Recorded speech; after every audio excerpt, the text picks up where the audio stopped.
Part 2. The Foreign Investors.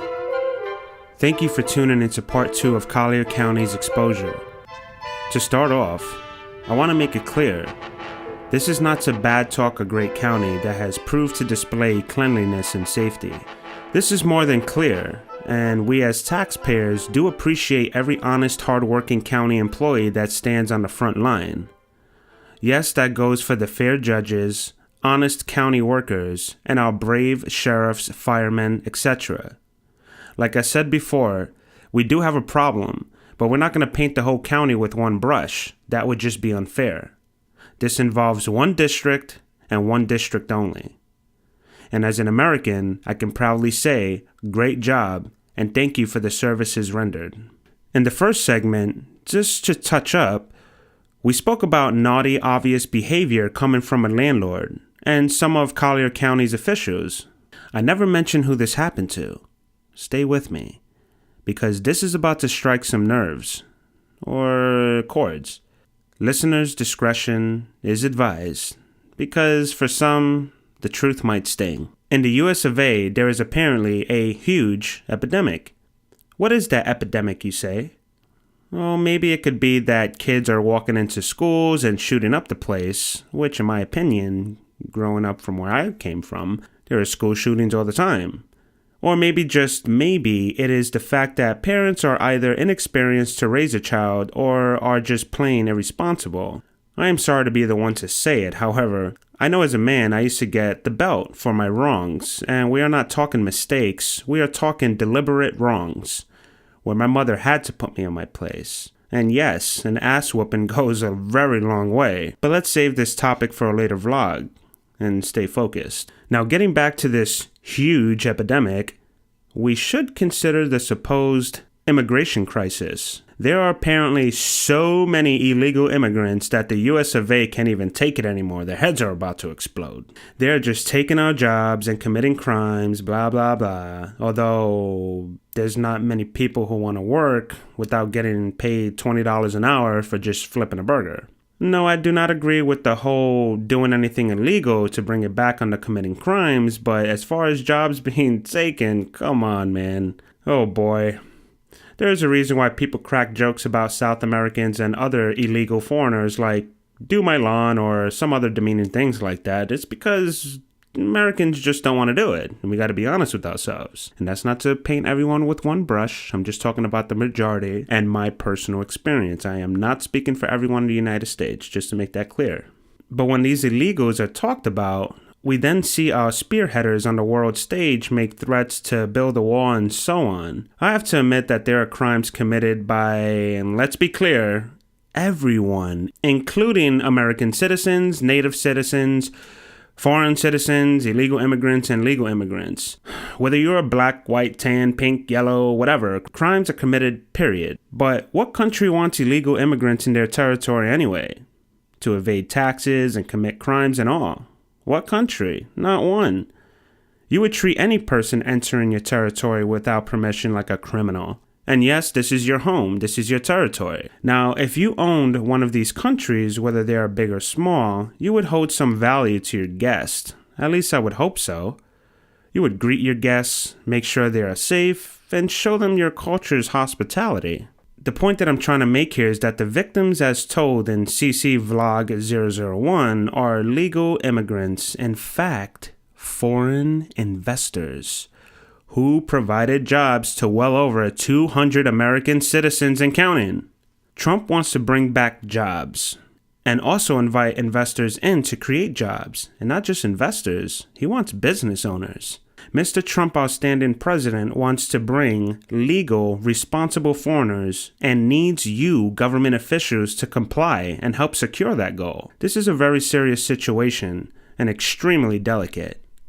These foreign investors are not only our standing president's guests, but they are feeding you. Normally, it is the other way around, but that is their gamble to play in our American market. That's their right. Their point upon coming to the great United States of America was to invest. What does this mean to you to invest? Think about it, and allow me to elaborate. Investor.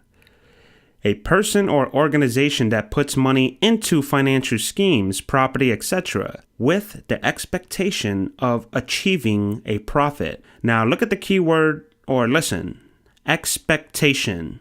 Let's seek that definition. A strong belief that something will happen or be the case in the future. A strong belief, eh? Yes, but being that it is a strong belief does not mean that it is certain. Only left to be a belief. All of you employees that want to learn about the small ends of owning a business, you're going to learn today. Or at least you're going to learn the pain and what it takes. When you invest in anything, and with anything, I mean such as your time, your energy, money, etc., the point here is that you put something in expecting to get something out of it. That is why many people take a leap, hoping they can get ahead by taking chances, but fair chances. You win some, you lose some. Now, let's say I was never given the opportunity to win and just lose due to negligence, corruption, legal malpractice, lies, hidden agendas, and so on. Is that fair? Absolutely not. For example, when a boxer steps into the ring, he steps in to win fighting hard for the best results and prepares to take some blows, knockdowns, beatdowns, etc. He's prepared for that. Would it be fair if the boxer stepped in the ring and the referee tied the boxer's hands behind his back and said, "Here you go, are you guys ready?" The other boxer is just getting ready to demolish his opponent, and because he knows his opponent's hands are tied behind his back, he's going to take full advantage. But wait. Now, right before the bell is about to ring, suddenly 2 more boxers enter the ring. This guy's about to get destroyed. So, if you entered into a restaurant lease agreement and suddenly terrible revelations begin to surface like, "Thanks for signing. Now you can have your restaurant, but you cannot have parking." For example, the boxer's hands tied behind his back. And, okay, let's not exaggerate, Felix. Do not be dishonest to your audience. Tell the truth. Okay. Let's say after you sign the lease agreement, the landlord makes a sneak attack and says, "Here are 7 spaces for you and your clients, and that's all I can do." And this is after the landlord expressed that all the parking in the same lot is available. Like now the boxer has one hand tied behind his back facing 2 additional boxers. And let's say the 3 boxers this poor man is about to face with one hand tied behind his back, they're about 7 feet tall and the poor guy is about 5 feet tall. It's like beating an ant with a baseball bat. Or like a landlord going into a lease agreement then surprised you with 7 parking spaces. And for what? A 230 Patreon capacity restaurant with well over 4,000 square feet of useful space? What the hell is this landlord's problem? The tenant only wanted a fair shot at running a business with their loss or gain, but at least give them a shot. I mean, there are over 215 parking spaces available for his parcel that is a part of the PUD. And I will explain what a PUD stands for later. Don't bother asking Collier County officials what a PUD means, at least the Collier County offices over at Horseshoe Drive. Apparently no one knows anything over there. Or, with my hands-on experience, with this circus they call an official office, they are, by definition, stupid. No pun intended. And we have an abundance of correspondent emails to show you.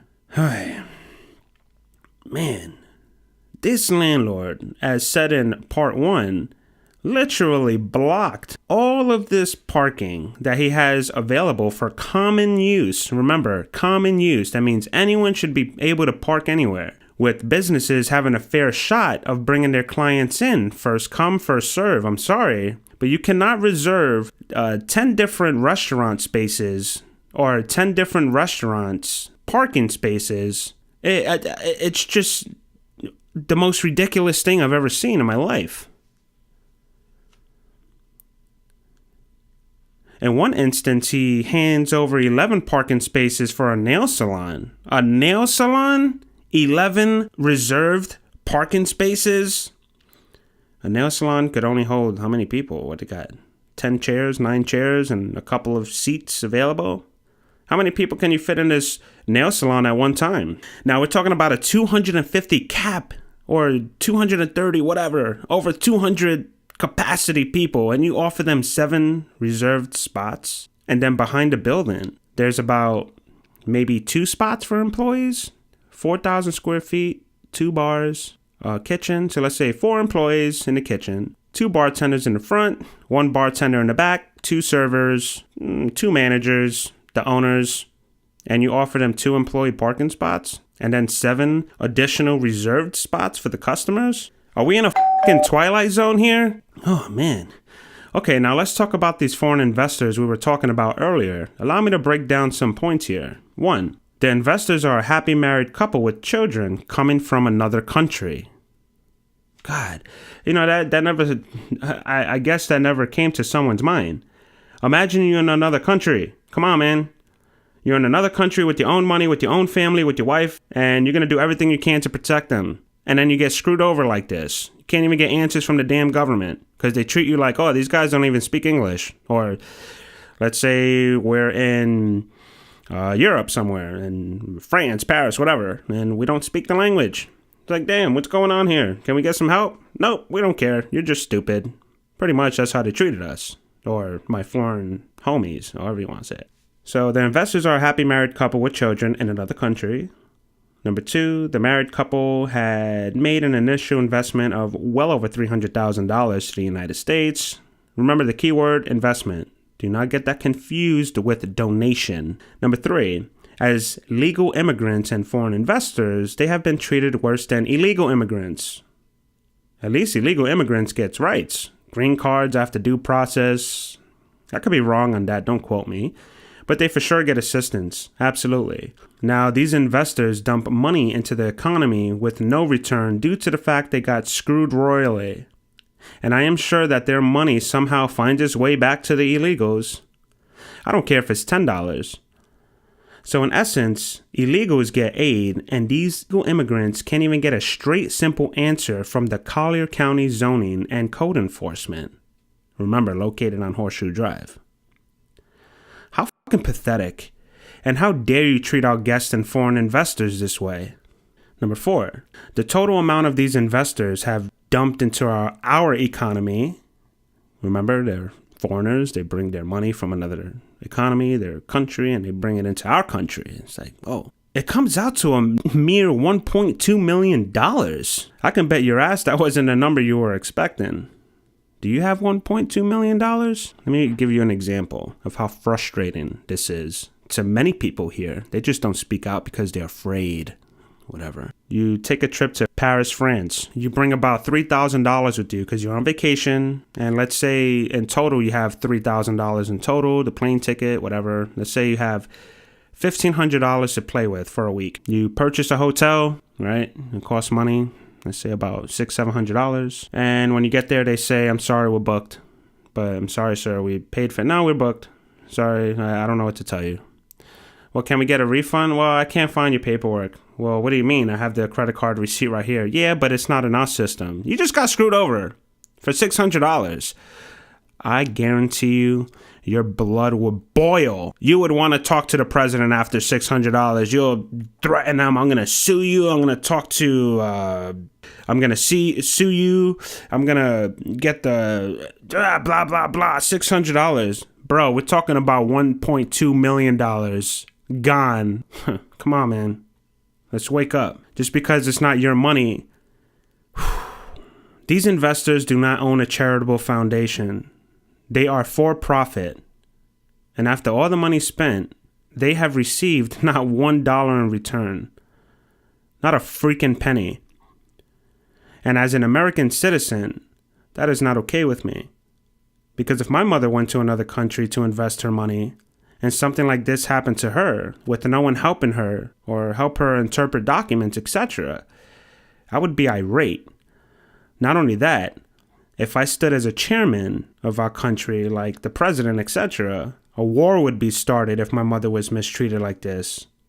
Shame on you, my fellow Americans, who have mistreated this family, and for the lawyers defending this landlord with the lies and radical decisions. You are a disgrace to me, and quite frankly, I am embarrassed. These foreign investors were screwed over. However, we are getting closer to resolve this, and in part 3 of this story, you will see the disgusting truth of what really happened here. I want to thank you again for listening to part 2 of this series. And if you like what we're doing here, please hit the like button to show support, subscribe for updates, and to get notified when our next vlog is released. If you would like to share the video, the only ones who can help make noise is you.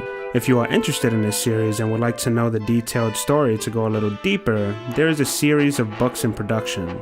The first book, which is about the first season of the Bronx Virginians vlog, will be released this September of 2018. The series of books are true stories based on separate actual events that all correspond with the same characters. Oh boy, do we have a story for you.